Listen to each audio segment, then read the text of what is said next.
नमस्कार, बहुत स्वागत है आपका एस्ट्रो तक पे। आप देख रहे हैं तंत्र मंत्र और विज्ञान और मैं हूं श्रुति द्विवेदी। प्रेम विवाह जिसे लव मैरिज कहते हैं हमेशा से ही लोगों की उत्सुकता का विषय रहा है। इसका नाम सुन के ही कहा जाता है अनेक ख्याल घूमने लगते हैं। शादी की उम्र तक पहुंचा इंसान इसके बारे में सोचता है। कहते हैं प्यार मोहब्बत की कोई उम्र नहीं होती और ये भी सच है कि आज वक्त काफ़ी बदल गया है। विचारों की स्वतंत्रता ने इंसान को काफ़ी आगे पहुंचा दिया। आज के दौर पर अधिकतर लोग अपने जीवन साथी खुद चुनना चाहते हैं। वैसे एक अलग बात है कि सफल वैवाहिक जीवन के लिए शादी चाहे लव मैरिज हो या फिर अरेंज, इसका ज़्यादा प्रभाव नहीं रहता है। ना ही शादी की प्रामाणिकता को लव या अरेंज के माध्यम में जाना जा सकता है। दोनों ही बराबर के स्तर पर हैं। लेकिन फिर भी आज हर इंसान चाहता है कि वो किसी को अपने जीवन साथी बनाने से पहले उसे अच्छे से जान पहचान ले। आखिरकार सवाल पूरी जिंदगी साथ रहने का है। प्रेम विवाह के लिए अचूक उपाय आज के दिन लेकर आई हूँ। हमारे भारतीय समाज में लव मैरिज को उतनी स्वतंत्रता के साथ लोग स्वीकार नहीं कर पाते हैं। बात करें पढ़े लिखे या वक्त के साथ बदलती सोच वाले लोगों की, तो ऐसे लोगों के लिए लव मैरिज अब मुद्दा नहीं रहा। लेकिन आज भी बहुत से मध्यम वर्ग के परिवार में माँ बाप अपनी बेटी बेटा के लिए खुद ही उसका जीवन साथी देखते हैं। तो शादी बनाने के लिए जन्म कुंडली ये सब देखा जाता है, पर इन सब के बावजूद भी कहीं ना कहीं लड़का लड़की के मन में हजार सवाल घूमते हैं।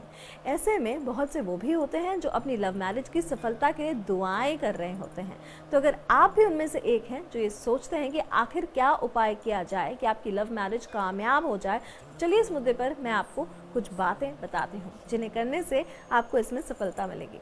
आप अपने प्रेमी को लेकर मन में सही विचार रखते हुए ओम लक्ष्मी नारायणाय नमः मंत्र का जाप करें।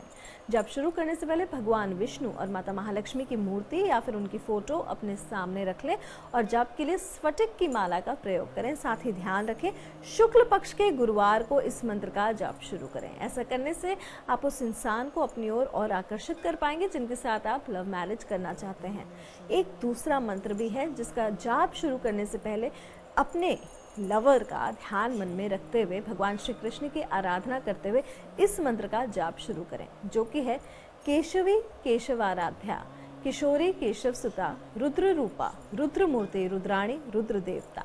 ऐसा करने से लव मैरिज में सफलता मिलती है।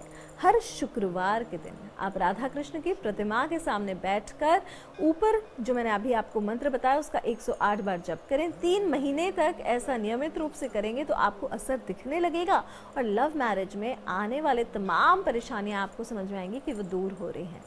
हम सभी ने ये देखा ही है कि जो लोग लव मैरिज की मनोकामना रखते हैं हर यथासंभव कोशिश करते हैं कि उनके परिवार वाले मान जाए या फिर कुंडली में बने खराब योग को किसी प्रकार ठीक किया जा सके।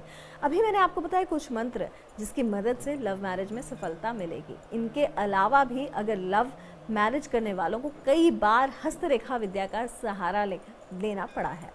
मैं आज के दिन आपको बता रही हूँ कि इंसान की हथेली पर बहुत सी ऐसी रेखाएं होती हैं, पर विवाह रेखा जो होती है सबसे छोटी उंगली जिसको आप लिटिल फिंगर कहते हैं उसके नीचे वाले भाग में आड़ी स्थिति में होती है। छोटी उंगली के नीचे वाले भाग को बुध पर्वत कहते हैं। वैसे आपकी हथेली में एक से ज़्यादा विवाह रेखा भी हो सकती है और अगर विवाह रेखा स्पष्ट और ललिमा लिए हुए दिख रही है तो उस व्यक्ति का वैवाहिक जीवन बहुत ही सुखमय होता है। आप हाथ की रेखाओं का ज्ञान रखने वाले किसी एक्सपर्ट से मिलकर या पामिस्ट से मिलकर इस मुद्दे को और अच्छे से समझ सकते हैं। इसके अलावा आखिर किस जन्म कुंडली की मदद से आप जानते हैं कि प्रेम विवाह का योग बन रहा है तो या नहीं, तो बता दूं कि आपकी कुंडली का जो 5th हाउस और 7th हाउस यानी कि पंचम और सप्तम भाव है वो प्रेम विवाह में महत्वपूर्ण स्थान रखता है। पंचमेश और सप्तमेश की युति का पंचम या सप्तम भाव में होना या फिर दोनों का राशि परिवर्तन करना लव मैरिज की संभावना दर्शाता है। इसी तरह लग्नेश और सप्तमेश का स्थान बदलना भी प्रेम विवाह का कारण होता है। आपकी कुंडली अगर ये दिखाती है कि आपके लग्न में लग्नेश और चंद्रमा है तो वो यही आपका प्रेम विवाह होगा। अगर सप्तम में सप्तमेश या चंद्रमा होता है तो भी प्रेम विवाह होता है। आप प्रेम विवाह की सफलता के लिए कुछ और उपाय भी कर सकते हैं, जैसे कि शुक्र देव की पूजा करना ना भूलें। साथ ही पंचमेश और सप्तमेश की भी पूजा करते हुए आप एक पंचमेश का रत्न धारण कर सकते हैं।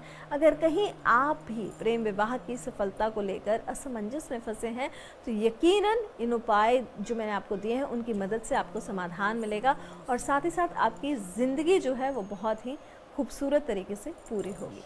ऐसी खास बातें लेकर आऊंगी मैं, श्रुति द्विवेदी, केवल एस्ट्रो तक पे। नमस्कार।